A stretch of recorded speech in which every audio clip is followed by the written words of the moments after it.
I'm Nick Payton-Walsh in Beirut, and this is CNN.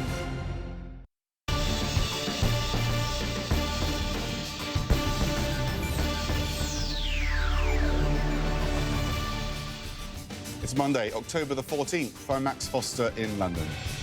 And I'm Pauline Chu in Hong Kong. Welcome to World Business Today. No sign of progress after talks in Washington, with just 3 days to go until the US government starts to run out of money.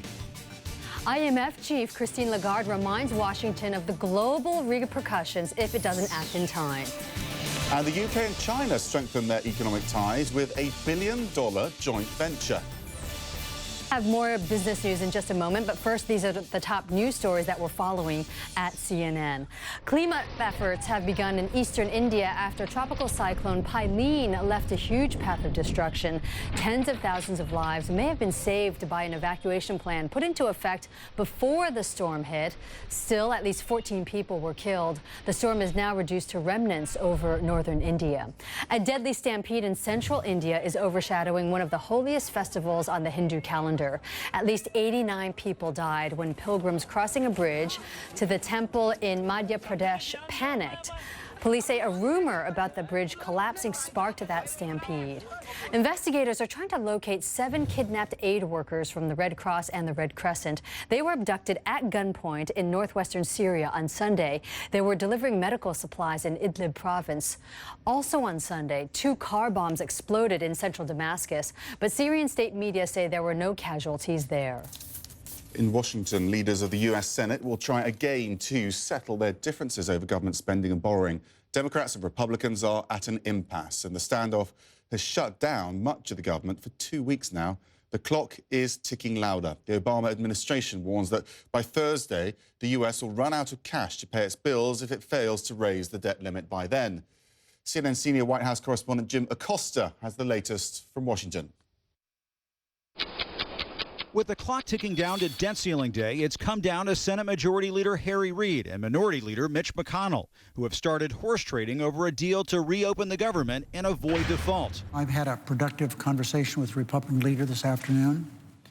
Our discussions were substantive, and we'll continue those discussions. The question is whether they can get there in time.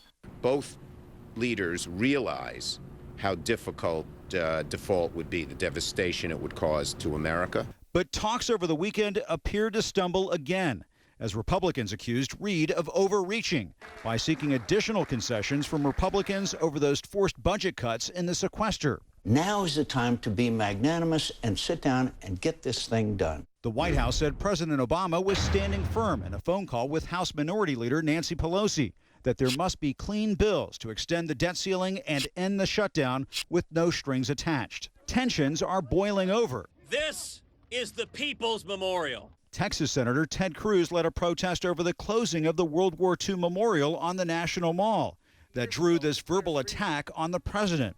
I call upon all of you to wage a second American nonviolent revolution, to use civil disobedience, and to demand that this president leave town, to get out, to put the Quran down, to get up off his knees, and to figuratively come up with his hands out. USA! USA! Veterans and Tea Party activists grabbed monument security barricades and dumped them in front of the White House before a rowdy face-off with park police in riot gear.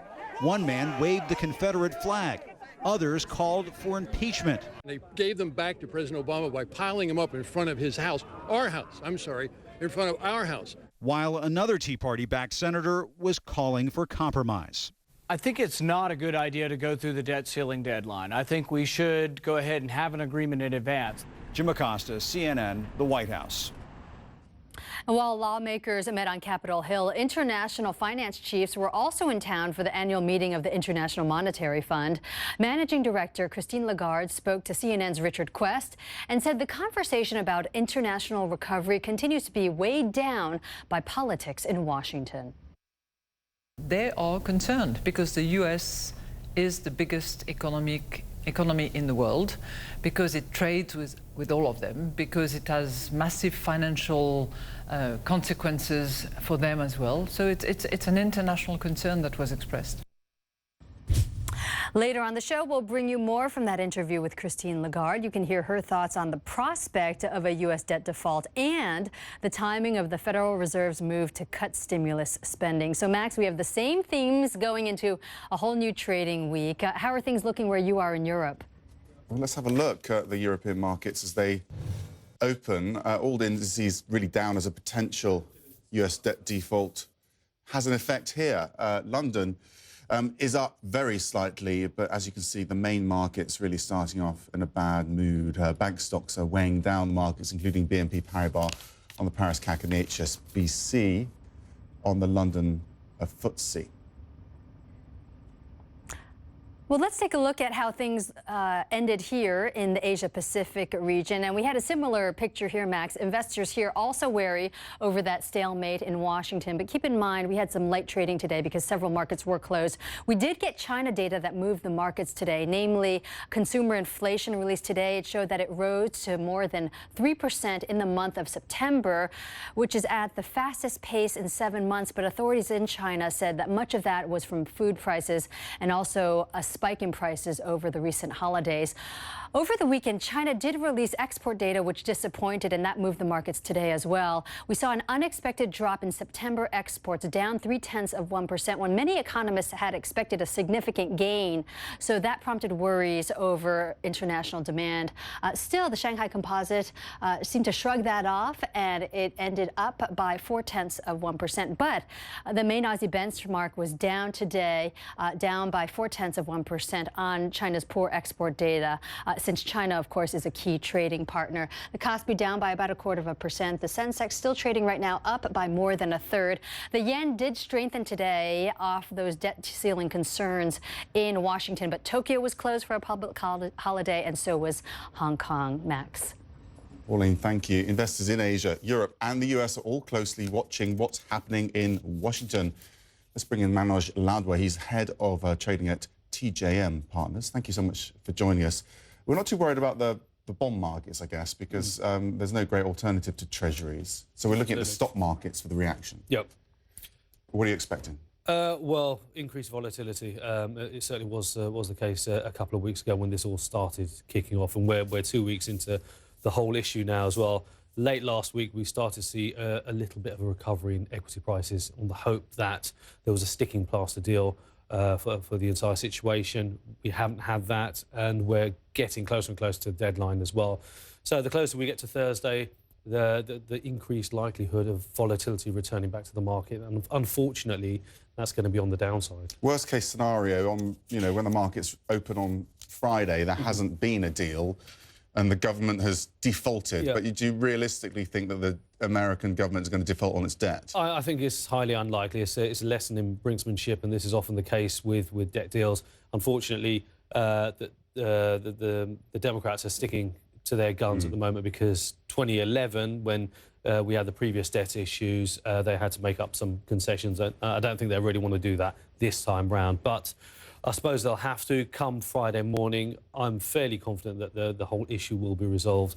Otherwise, it's hard hats on. But there is a halfway house, isn't there? A temporary deal. What sort of impact would that have on the markets? Well, I think they'll have a positive impact, because any deal is good. If the debt limits increased in any way, then that's a positive for the markets, and we can carry on going forward. And the equity prices are still fairly supportive at the moment, because we've still got QE, and that's not going to stop anytime soon. What are the sectors that should be most worried about, and what should investors be concerned about when they're looking at the sectors? Well, certainly financial stocks, and those stocks that have a big presence in the US, and that's where the bulk of their business is done, because they are going to be affected by what is going on with regards to the government shutdown and the debt crisis, but certainly the financials. And in terms of the bond markets, because there's no great alternative to treasuries, and the Chinese aren't going to suddenly sell all of their treasuries, what sort of market impact do you expect there at all?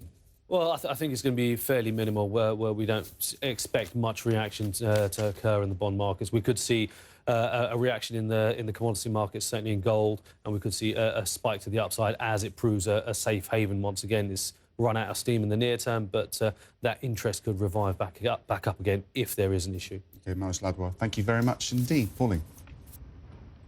Well, Max, let's see where futures are pointing in the U.S. It is Columbus Day on Monday in the U.S., so many banks are closed, but trading will still take place, and Wall Street is set to open lower. Take a look. The Dow futures pointing down by 0.75%, S&P down by about 0.6%, and the Nasdaq down by about 1/3. So, Max, as you can see, investors prepared to sell off and sit on the sidelines and wait to see what happens in Washington.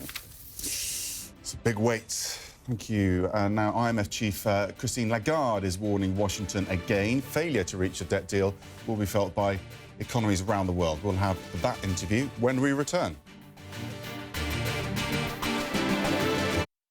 Welcome to the world's 9th largest country, seated in the heart of the Eurasian continent. To the country that has access to a potential market of 500 million people. To Central Asia's strongest economy with the most attractive tax climate in the Commonwealth of Independent States and Eastern Europe. Make use of the state program of accelerated industrialization that made us number 10 in the World Investor Protection List. Join those who are already joining this. Discover, explore, invest in Kazakhstan.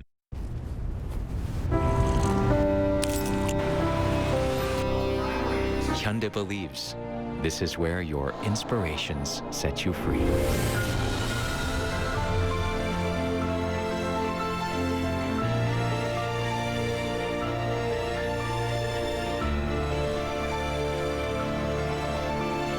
Hyundai makes every drive brilliant.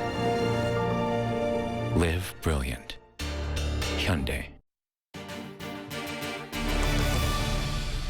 Now, the head of the world's global lender is worried about Washington. Christine Lagarde spoke about her concerns at the annual meeting of the International Monetary Fund this past weekend. Here's how she put it when she spoke to Richard Quest. You know, I've just spent the last 2 days with representatives of about 188 countries around the world. I wouldn't say they're confident, I would say they're concerned. And they are very anxious to see this crisis resolved, because they know it's going to impact on their economy.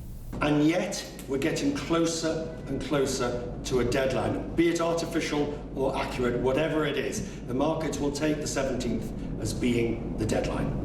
There's nothing like a deadline to actually reach the target, and I would hope that that deadline operates in that fashion. But that was the view expressed by all ministers in town in Washington for 2 days, who've come from all corners of the world for the annual meeting of the IMF. They are concerned because the US is the biggest economy in the world, because it trades with all of them, because it has massive financial consequences for them as well. So it's an international concern that was expressed. You are experienced of negotiations at deadlines. You're very experienced of deadlines.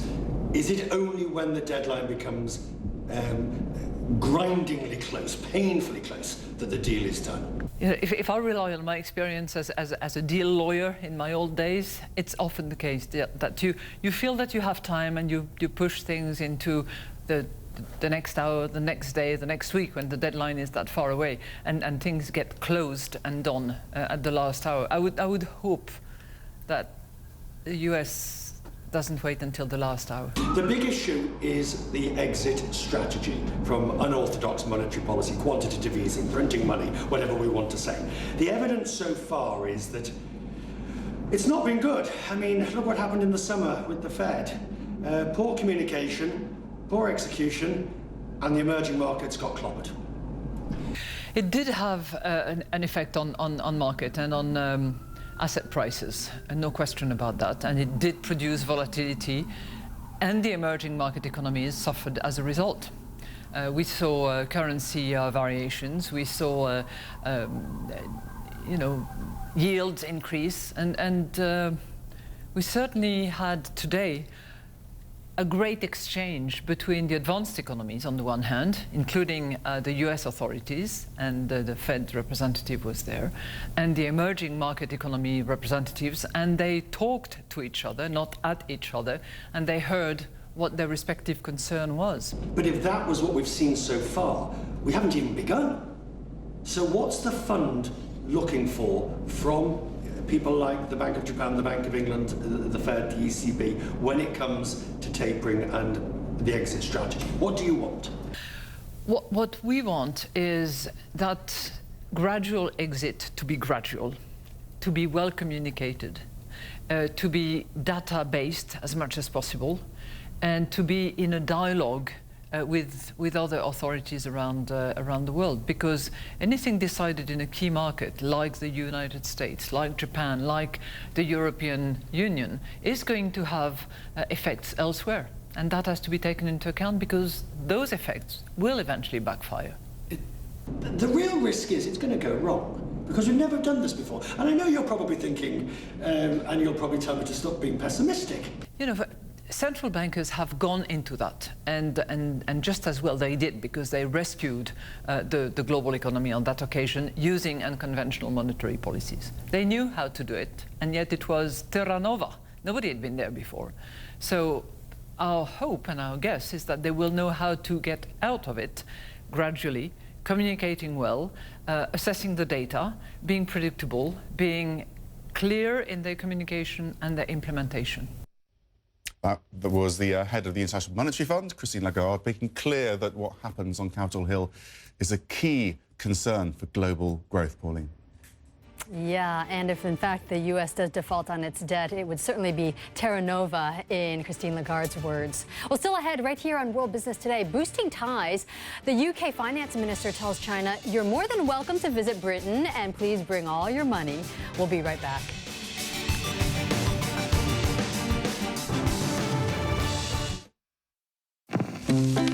In 1692, the first modern wallet was created, and for more than 300 years, the wallet has served us well. But here's the thing.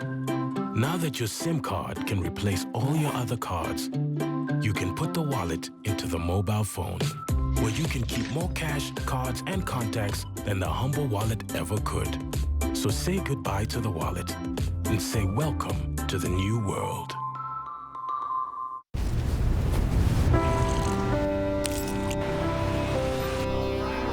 Hyundai believes this is where your inspirations set you free.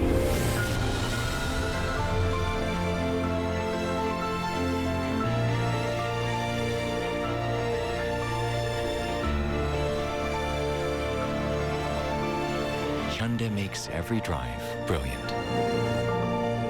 Live brilliant. Hyundai. One of Europe's largest development projects now has a Chinese partner. British Finance Minister George Osborne announced that Chinese state-owned construction giant BCEG signed a deal with British firms. They're going to develop a business district around Manchester Airport. The project will cost more than $1 billion. It's expected to create more than 16,000 jobs in northern England. And Osborne welcomed the joint venture at a news conference in Beijing. Manchester Airport City and its investment is a great example of the benefits of a stronger UK and China relationship, and a great way for me to begin my trip. Well, Osborne is currently on a 5-day visit to China to help boost trade ties between the two countries. Part of his mission is to find ways to make life easier for Chinese visitors who want to travel to the UK. For the first time, Osborne says Chinese travelers no longer have to submit separate visa applications for Britain during their trip to Europe, but they do have to book through selected travel agents. But still, it should make it more simple. Currently, a 6-month UK visa costs Chinese applicants around $130. They also have to provide supporting documents along with fingerprints and a photograph, so it sounds pretty bureaucratic. And Max, it makes sense to make the whole process a little bit more streamlined for Chinese travelers, because anywhere you look when you travel through Europe, you see loads of mainland Chinese tourists. And as we know, mainlanders spend a lot of money. In a recent survey, it turns out that the Chinese are the biggest spenders as tourists, and they've surpassed Americans and Germans as well. Yeah, it's tourism, but it's also just Britain desperately needs foreign investment, and they're looking to China, and they're actually trying to give this message that this is the best place to invest in Europe. So they're buying lots of key properties here, and the government wants to encourage that. And what's really interesting is they're going to be investing via a French company in a nuclear plant here. And one of Osborne's interesting comments today, I thought, were some nations wouldn't want Chinese investment in critical infrastructure like water and airports. We welcome it. So Britain looking really to China to pay for those really big, important projects, which in the past, perhaps they'd want to keep British. It's an interesting move. And from boosting trade to getting to grips with joblessness, in France, where unemployment hovers near a 14-year high, many of President Francois Hollande's socialist policies are focused on job creation. But a century-old law is turning some workers away from the job every Sunday, and they're not happy about it. Jim Bitterman has that story. Sunday in France. A day of rest, to take a deep breath after the rigors of the previous week and to mentally prepare for that 35-hour work week ahead. A day to be with the family or work on personal development. But a day to shop? The government here is trying to figure out what to do after a court ruling which orders some home improvement stores to shut down on Sunday, in compliance with a work law drawn up a century ago. The problem is that according to one survey, 4 out of 5 French favor the stores being open, and store owners say Sunday opening boosts the economy. Stores need to be open on Sundays. People, they work all week long. They run all week. I prefer that stores be open on Sunday, definitely. What's more, employees like Murad Tarb, who are often paid extra for Sunday work, say it's one way to make ends meet. Money talks, you know. When you work on Sunday, you get about 150% of your salary. So it's more interesting for us to work on Sundays. But unfortunately, it's quite difficult to get all the Sundays because there's too many people who want to work on Sundays.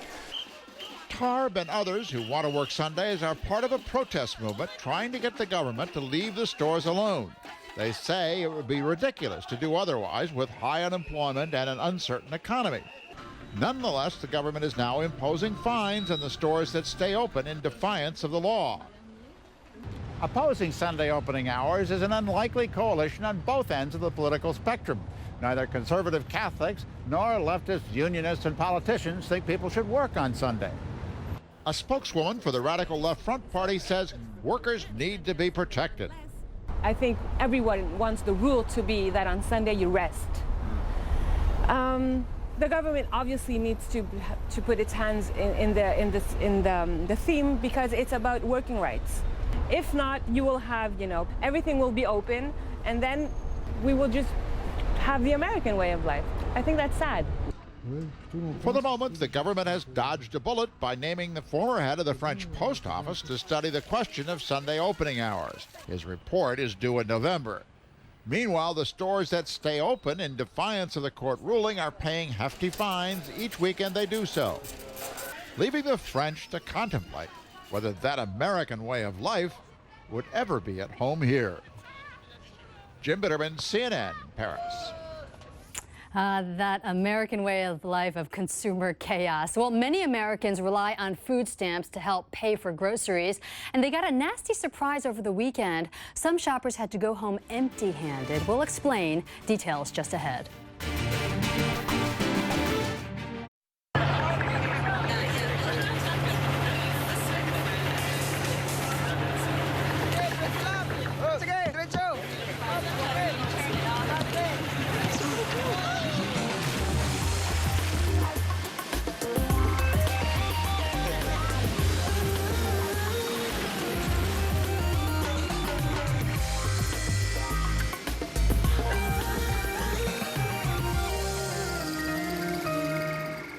The Taliban tried to kill her for going to school. They only made her stronger. Her name is Malala, and she talks to CNN's Christiane Amanpour. You still have huge dreams. They didn't take that away from you. Hear her story, her vision for the future, and why she'll never stop. They only can shoot a body, but they cannot shoot my dreams. The bravest girl in the world with Christiane Amanpour. Tonight only on CNN.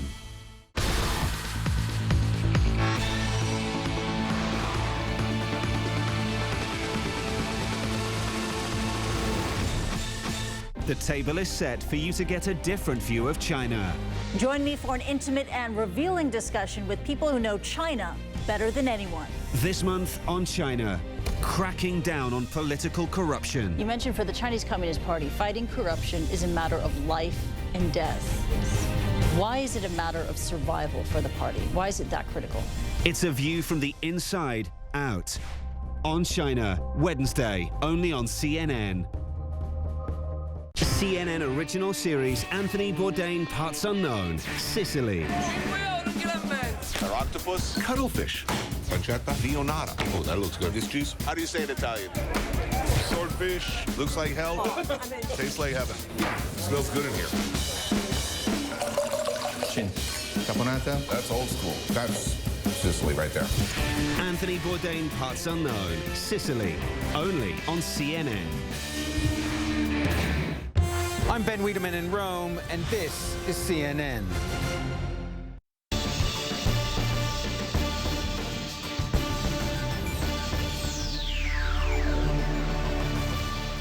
I'm Pauline Chu in Hong Kong. Max Foster is in London. Welcome back to World Business Today.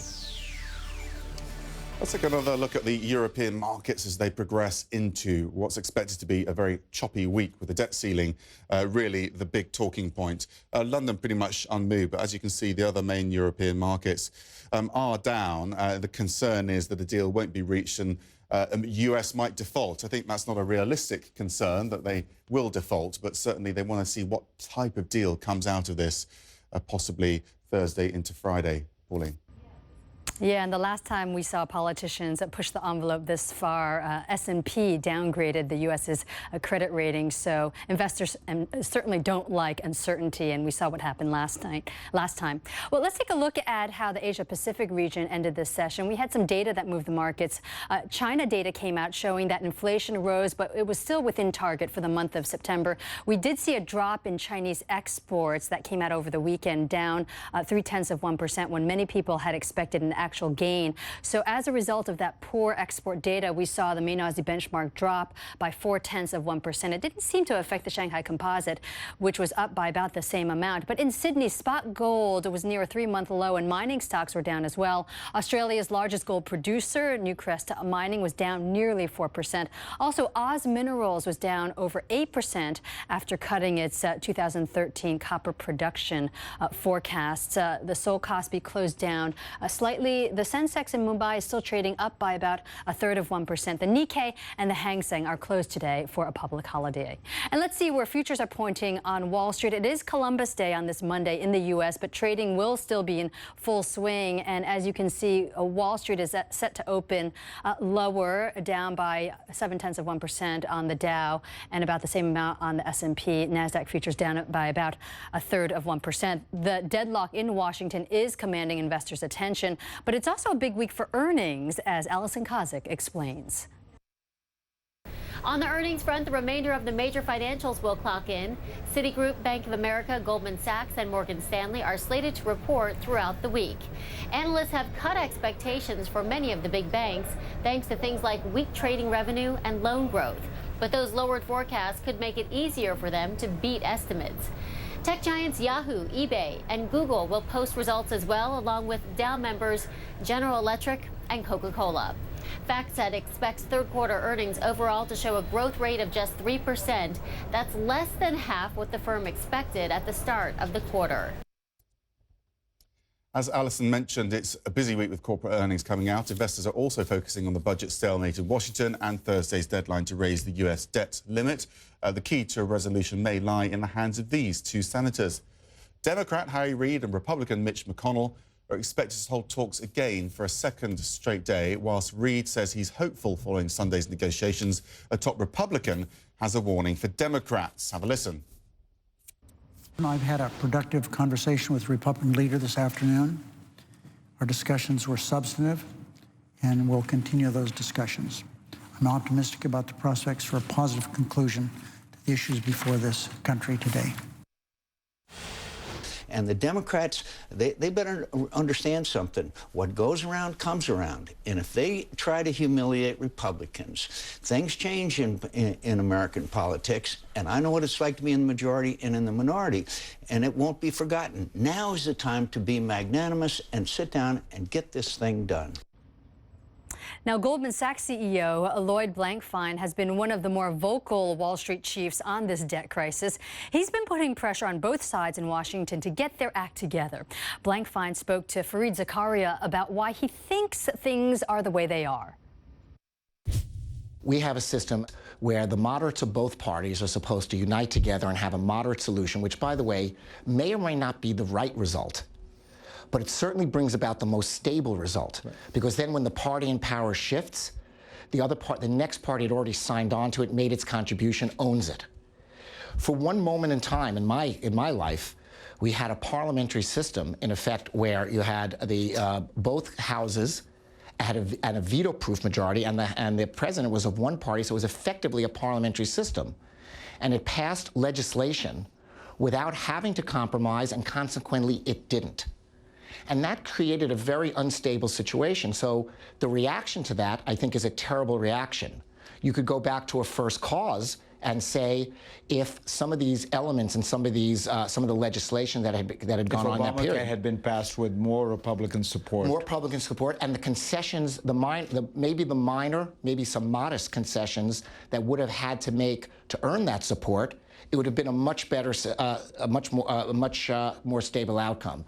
Again, some people, does democracy produce the best results? In a way. It produces the most stable results, and the most stable tends to be the best results. So now we have a situation where we have Obamacare, and the Republicans want to destroy it. And the Democrats want to, and eventually you're going to have a change of government. It's not a good situation. So I could see the world through the lens of either side. Right now, my focus is really on what the Republicans are doing, which I think is which I don't consider to be the best constructive civic behavior. Because if they don't like the resolution, but it is resolved, to go about and say, I'm going to blow up the budget or I'm going to blow up the credit, I'm not going to pay for debts that I'd already taken on, I don't think that's right. If you go a step back and you see the underlying cause for their frustration, that wasn't right either.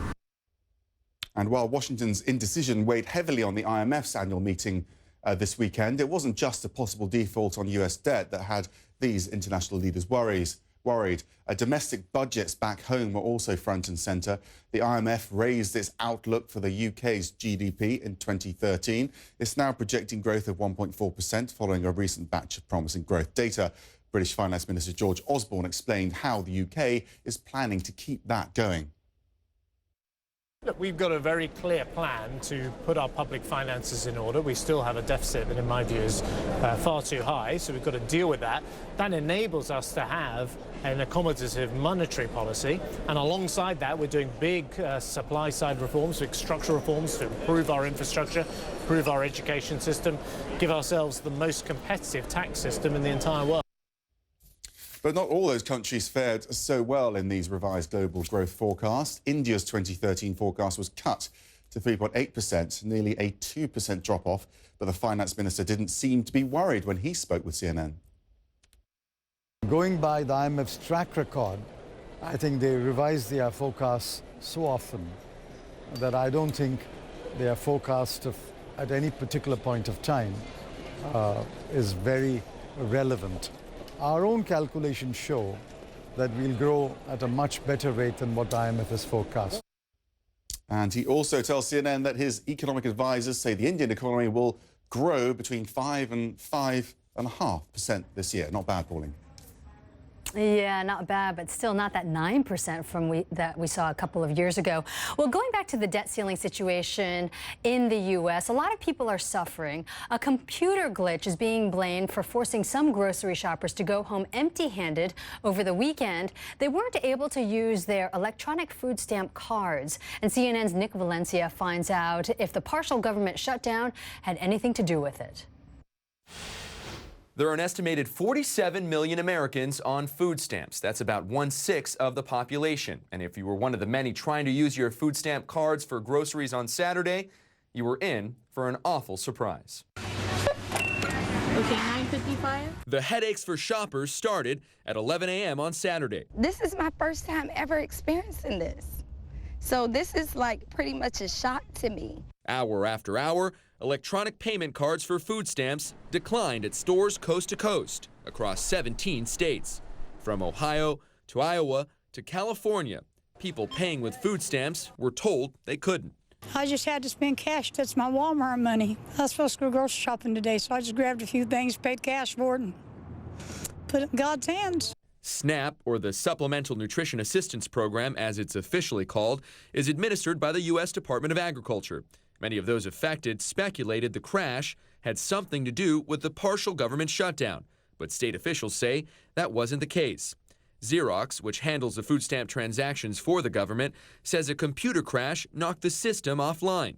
In a statement to CNN, they said beneficiaries who required immediate access to their benefits could work with their local merchants, who could activate an emergency voucher process where available. The only problem? The emergency voucher was not available at all vendors. The system is down. We're sorry for the inconvenience, and we do not know when it's going to come back up. Without it, it's going to hurt bad. The issue was resolved by late Saturday night, but still today, many wonder why the food stamp contractor would test its systems on the weekend, when many hit the grocery store to go shopping.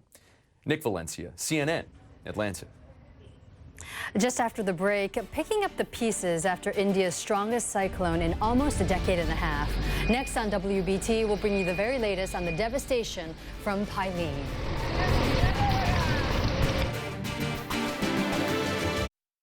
Are you ready for this?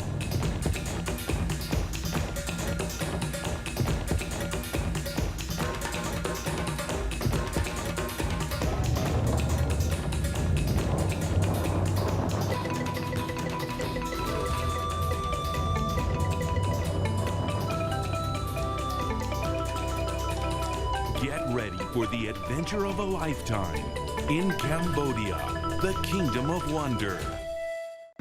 My voice, my story, my life. In South Africa. In Kenya. South Sudan. Hear Africa's voices. A way of understanding the world. A door to the soul. In Africa. In Africa. In Africa. CNN African Voices. This week, meet Kenyan human rights activist Aggrey Otieno and hear how he's empowering the poor in Nairobi. African Voices, today on CNN in association with Glow.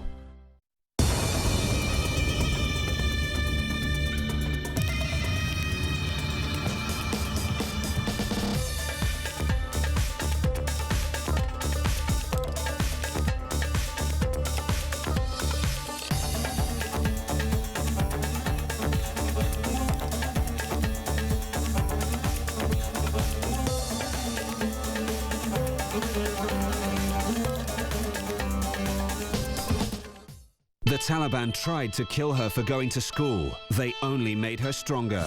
Her name is Malala, and she talks to CNN's Christiane Amanpour. You still have huge dreams. They didn't take that away from you. Hear her story, her vision for the future, and why she'll never stop. They only can shoot a body, but they cannot shoot my dreams. The bravest girl in the world with Christiane Amanpour. Tonight only on CNN. Welcome back to World Business Today. A massive evacuation effort in India may have saved thousands of lives from Cyclone Paileen this weekend, but the storm still left at least 14 people dead and a path of destruction along the eastern coast. While many residents praise the evacuation plan, they're now running out of food and water. Malika Kapoor reports from the heart of the devastation. Lashed by rain, submerged by floods. Life in India's Odisha state limps back to normal following a devastating cyclone. Cyclone Paileen is the strongest this coast has seen in 14 years. I felt like I was going to die. Everyone was so tense, says Raju Pradhan, who lives here in Odisha with his family.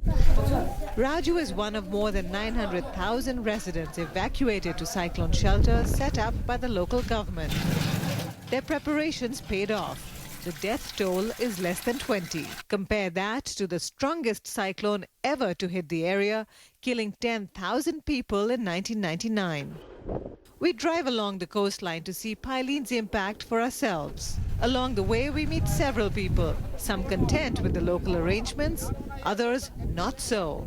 And as night falls, their complaints continue. Residents of this coastal village are visibly upset. The moment our cameras came on, they came running up to us to complain about the lack of help. They say nobody's visited them, and they're running out of food, they're running out of water, and even though the worst is over, the waters are still coming in fast, and they expect their homes to be flooded again. Manohar Paradi is a local factory worker. His home is right there, just a few meters away, inaccessible because of rising floodwaters. We try another way. How will you go home? Paradi says he's going to spend another night at the factory. That's okay, he says. Like so many who survived Pylene's fury, he says there's so much to be grateful for. He's just glad he's alive. Malika Kapoor, CNN, Odisha, India. And for an update on the storm and two other typhoons threatening land, let's turn to meteorologist Ivan Cabrera live at the CNN Weather Center. And Ivan, even though the worst is over, what can we still expect from Pylene? Well, at this point, my goodness, Pylene is done. It has dissipated over India. That is excellent news here as the recovery now commences, and it is going to be a long one because we've had so much destruction there.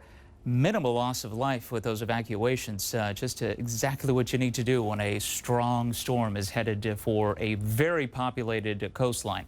There it is. That's what's left of it here up towards Nepal with some showers and storms, but things clearing out nicely for India and nothing else certainly brewing in the Bay of Bengal. Cannot say the same for the Western Pacific. Things are very active here. They have not stopped being active for quite some time. Wipa, Nari. Twin typhoons, and they're both headed for land. This one already has impacted with the Philippines, and of course there, the results were deadly. 13 people lost their lives as a result of this very storm you're seeing on your screen. 150-kilometer-per-hour winds. It is already, you see, halfway through making its impact in Vietnam. The center of circulation, that technical landfall will occur later on today. Torrential rain over the next few days. The threat for landslides and the threat for flooding is going to be there. The estimates are 250 to 300 millimeters of water. You know what that's going to do. Mind you, not only to Vietnam, but Laos, less impacts in Thailand as the system begins to dissipate. Then we have Wipa. If you're watching us from Tokyo, you must pay attention to this one here. The storm will weaken. It's 195 right now as far as the intensity.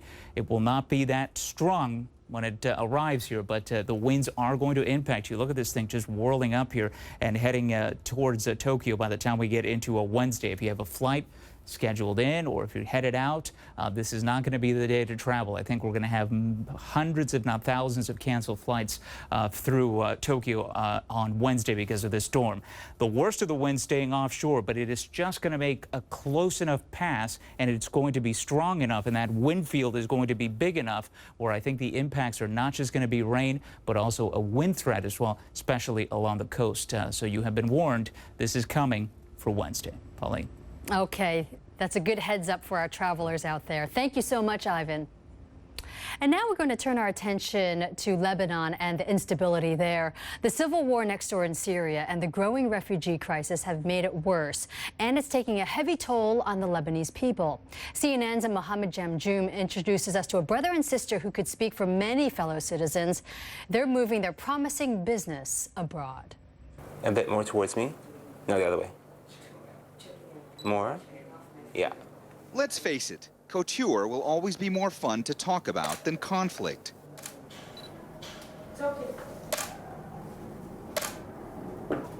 Very nice. Glitz usually wins out over grit. I turn the other way. Skirt open.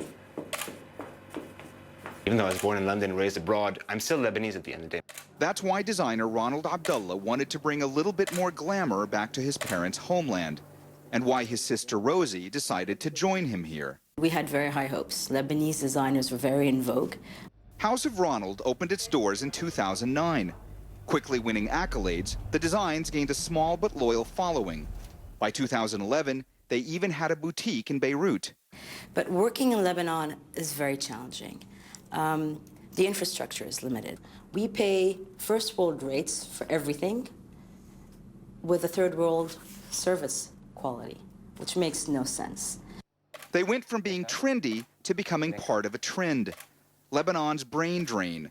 Local entrepreneurs who've decided they must relocate abroad. no longer willing to put up with this country's perpetual insecurity and political instability.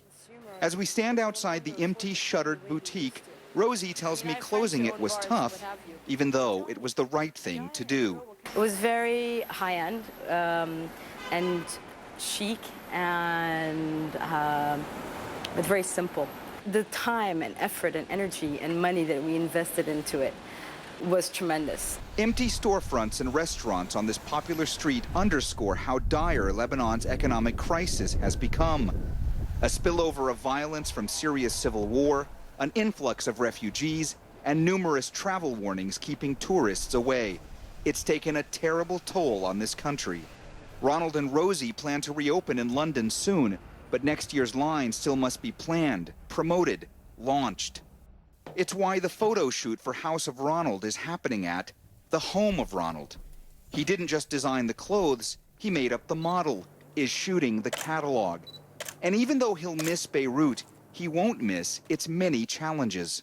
In Lebanon, as a Lebanese designer, most retailers, if not all retailers, department stores that carry high-end brands, will not carry Lebanese brands. It's easier for me to be in London and design from London and do my things, my work from London and make it in London than it is here. He says even though inspiration, creativity, and beauty can be found all over Lebanon, what's really lacking here is opportunity. Mohammed Jamjoom, CNN, Beirut. Such beautiful designs there. I hope they can relaunch successfully. Well, still to come right here on World Business Today. The saying goes, there's plenty of fish in the sea, but for fishermen here in Hong Kong, that's no longer true. Coming up next, we'll show you the business of fish farming. Smart companies choose Germany. At Earlybird, we are passionate about ideas and the people behind them. As tech investors, we are inspired by projects that take creativity and innovation to new levels. We've established ourselves as a major tech investment force in and beyond Germany. We are committed to investing in one of the world's most attractive business locations, a place where drive, energy, and talent are part of the DNA. Germany, smart up your business. The table is set for you to get a different view of China. Join me for an intimate and revealing discussion with people who know China better than anyone. This month on China, cracking down on political corruption. You mentioned for the Chinese Communist Party, fighting corruption is a matter of life and death. Why is it a matter of survival for the party? Why is it that critical? It's a view from the inside out. On China, Wednesday, only on CNN.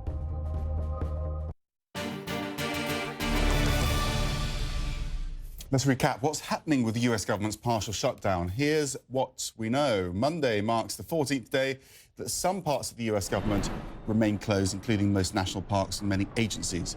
Leaders in the US Senate discussed the problem in Washington on Sunday, but there is no solution yet. And whilst lawmakers remain at odds over how to move forward, one man has broken through the inaction. Erin McPike has the story of how one of Washington's monuments was briefly reopened. I'm not a troublemaker. But John McCleave had had enough. You talk to your children about doing the right thing and having courage and about being devoted to a cause. And that president is my favorite president. I love Abraham Lincoln. And I wanted to go up there. So he did, crossing this fence and leading hundreds after him. We just walked past and everybody followed. The Lincoln Memorial, opened by John McCleave for just a few minutes, but quickly closed again by park police, along with 400 parks across the country. Closures estimated to cost neighboring communities $30 million in lost revenue every day. We went from having full restaurant to empty restaurant. As you can see, it's very quiet here. Those towns just part of the damage done by a shutdown about to enter its third week. Among the other targets, the U.S. Chemical Safety Board, all but 3 of their career employees furloughed, putting a halt to 15 investigations, including the probe into this deadly fertilizer plant explosion in West Texas last April. Also affected, craft beer and winemakers across the country seeking permits for new products. We can't, 1, put our formula in for the approval, or 2, even get a label so we can register it with the state so we can sell it to our distributor. So we're completely prevented from brewing this next beer because of the government shutdown. And even reality TV. We're basically locked down. The cast of Deadliest Catch and other Alaska crab fishers can't open their season as planned on Tuesday because the government hasn't set crab quotas. If the government doesn't get their act together by the middle of next week, then they're going to definitely seriously impact our price at the dock. And that's going to spiral down to coastal communities, little guys, processors. It's not just, 80 fishing boats up in the Bering Sea. It's not just fishermen and brewers who are hoping for a resolution to the shutdown. This week, federal workers will get their first light paycheck without the money for the days they were furloughed since the shutdown began. Erin McPike, CNN, Washington. Well, cappuccinos aren't the only thing getting steamed at Starbucks these days. The CEO of the global coffee chain is pushing a new plan to get the government back to work. Poppy Harlow has more. The place where you may go to grab your morning joe has become an activist hub of sorts. Open the government immediately. It's just insanity. Howard Schultz, the CEO behind the ubiquitous green siren, wants you to do more than buy his coffee. He wants you to sign a petition to Washington demanding 3 things: open the government, pay our debt, and pass a long-term budget deal. We must provide a level of pressure and concern delivered to Washington so they understand that the American people are watching, the American people are serious. Starbucks' footprint is, well, enormous, with 45 million customers a week in the U.S. This mega petition is Schultz's most recent jump into hot-button politics. We, too, have to do something. We can't wait for Washington. In 2011, Schultz, a registered Democrat, called for an end to all political donations until Washington stopped the partisan gridlock. It seems that people are interested in his re-election, and that re-election is the lifeblood of it is fundraising. He's spoken out supporting same-sex marriage. We employ over 200,000 people in this company, and we want to embrace diversity of all kinds. And last month, he joined the divisive gun debate. Guns should not be part of the Starbucks experience. But taking a political stand doesn't appear to be hurting the brand. Starbucks stock has been on a tear, nearly doubling in the past 2 years. Does this help him sell more coffee? It interjects the name Starbucks into the conversation that otherwise would not. So yeah, there's no downside in that regard. The shutdown is affecting everyone, so it does make sense in a way. If the CEO of an airline did this, they could potentially lose routes. If they have to appease the government, they have to make the government happy. You're not going to have a coffee tariff against Starbucks because he's outspoken. So he really has nothing to lose in this regard. Is there a risk to being so outspoken on so many different issues? There is. You can alienate a bigger and bigger audience every time you say something. He's making his statements known. Any CEO has the right to do that. Most of them choose not to avoid the controversy. He likes to stir it up a little bit. Stirring it up or brewing debate, Schultz is doing much more these days than just selling coffee. Poppy Harlow, CNN, New York. The seas are getting rougher for traditional fishermen here in Hong Kong. A decline of wild fish in local waters has led to the rise of fish farming, where they're grown in enclosures in open water and sold for food. We went to one fish farm to check out the science and business behind it all. The catch of the day landed at Hong Kong's Aberdeen Fish Market. While this huge grouper is set to make a local dining table groan, the city's live fish industry is facing leaner times. Business? It's quite hard to do business now because there is not much supply. There are just not that many fish in the sea. Yet the demand for live seafood in Hong Kong and mainland China continues to grow. Each day, boats unload around 30 tons of fish at this market, with wild fish coming from hundreds of miles away. Actually, there aren't many fish from local waters. I think less than 5% of them. Only around 20% of our fish stocks come from the sea. Most of them, around 80%, are from fish farms. Fish farms like this one have thrived with the decline of wild fish stocks. They are starting to attract some big fish. In a high-rise in the city, the science of fish farming is being perfected. So there's about 80,000 tons of water sitting on the 15th floor of an industrial building. Ocean Ethics is operating an environmentally friendly system to grow and keep live fish indoors. Their operation looks like a scene from a science fiction movie, with the blue light simulating the deep sea. The ones we're growing at the moment, the most expensive, would be selling for about 90 to 100 US dollars a kilogram wholesale. Price has been ratcheting up on 10 to 15% per annum for the past 5 or 6 years. And that means good business. Live fish are a $1 billion a year industry. Ocean Ethics says it operates the fish farm in a tightly controlled environment in that high-rise building, using clean, recycled water to keep disease out. So it says its fish have a higher survival rate than traditional outdoor fish farms. Next. Let's have a look at the European stock markets. They've just opened, and it's a very big week for markets around the world, with the debt ceiling looming. Those talks really, the ultimate deadline is Thursday evening, but there's a feeling that a deal of some sort could come through at any time. It's just treading water until that happens. And so they're nervous, and all the main markets here are down. Actually, the FTSE's fallen quite sharply in the last half hour or so, falling down more than 1% at the moment. Yeah, the politicians really pushing the envelope almost to the last minute. Well, here in the Asia-Pacific region, we saw a mixed picture, and it was China data that really drove the markets, even though we had some light volumes today. China's exports for the month of September disappointed when it showed a decrease for the month of September, when many people expected an increase. Also, China's inflation was up as well, but still within the government's target range. And as a result of that disappointing export data, you saw the main Aussie benchmark down by 0.4%. By the way, the Nikkei and the Hang Seng here are closed today for a public holiday. And that's it for our show. Thank you very much for joining Max and me. World Business Today will be back in 4 hours with the opening bell on Wall Street. CNN Newsroom is coming up next.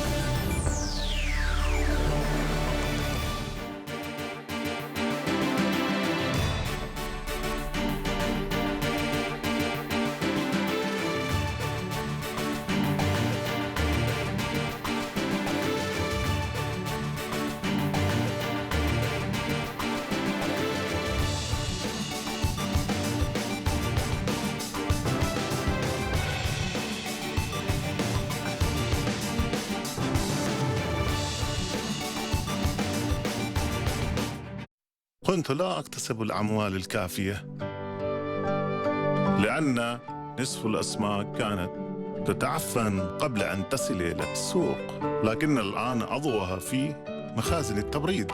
बिना रुकावट दे quality power चिंता दी कोई गल नहीं Dependable and continuous backup power anytime. Who else? Kirloskar da. बढ़िया है जी Kirloskar شكرا للشركة كيرلوسكر.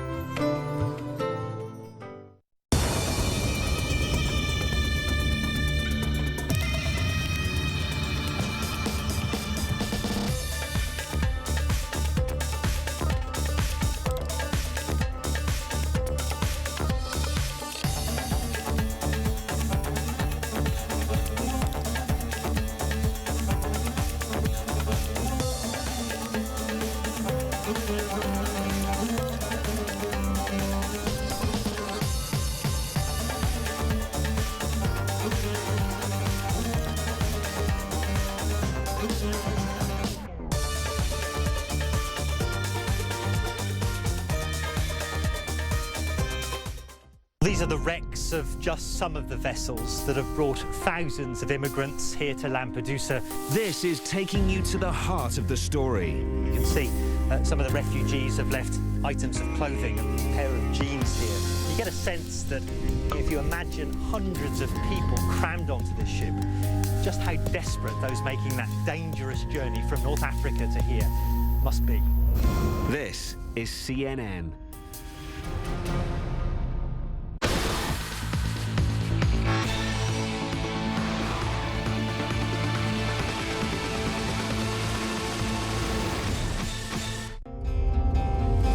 This is one of the most prominent features of the African continent, the Sahara Desert. I've come to a place on the edge of the Sahara, which for centuries has been described as an oasis.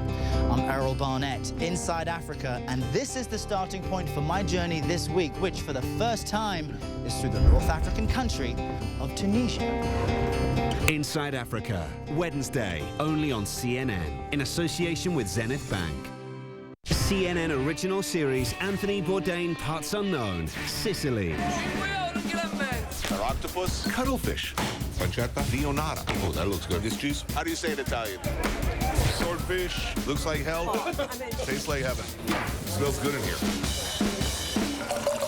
Chin.